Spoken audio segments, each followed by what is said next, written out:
Comment, selon vous, devrions-nous pratiquer les nombreuses injonctions du Coran concernant le dhikr? He said, in your opinion, how can we practice the dhikr in the light of the Holy Quran? كان سؤال الأخ الكريم يسأل من حضرة أمير المؤمنين رأيه الشخصي حول القيام بذكر الله سبحانه وتعالى في ضوء تعاليم القرآن الكريم. First of all, what is the meaning of az-zikr?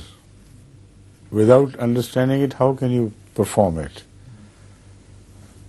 The most important meaning of az-zikr is the Qur'an itself. Az-zikr is the book. So when you read it, you do zikr. Then zikr Rasulah, Hadhrat Muhammad Rasulullah sallallahu alaihi wasallam, who is zikr personified. So you remember him and contemplate over his character, and that is also zikr.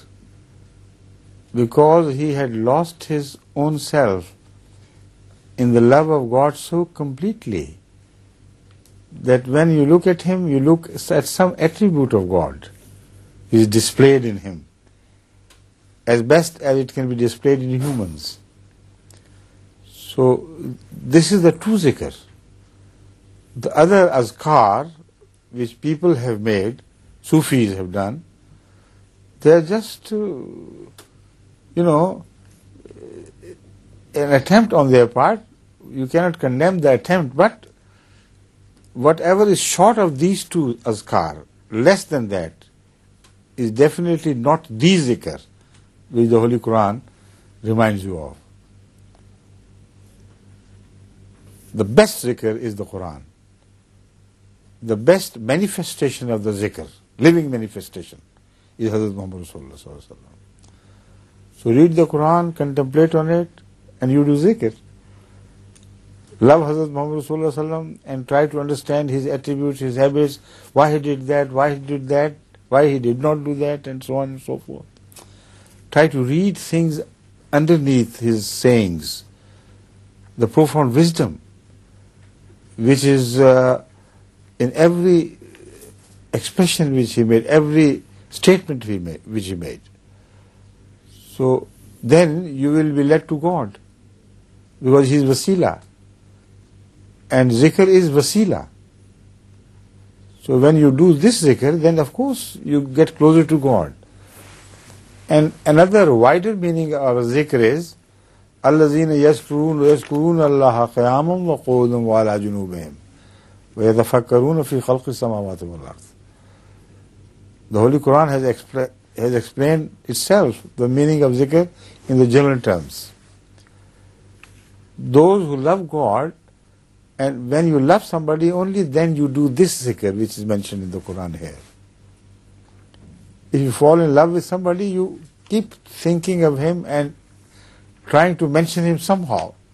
At every excuse, you say, oh yes, this is like that, There was somebody who loved his child so much that all his calendar began with the birth of that child. Anything happens, he would mention his child. When that child was born, 100 years before him, this happened. When that child was born, 20 years after him, this happened. So he could not remain without mentioning his child.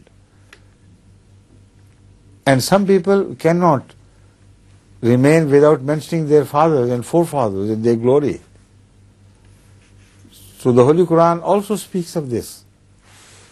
Says, remember God like you remember your Abba, or Ashadda Zikra. Fall in love with God and take pride in Him. So this second point of pride also is covered by the zikr. But he tells me the time is over. So from tomorrow, inshallah, we'll take up the translation of this bit and start into other questions, enter in the new question.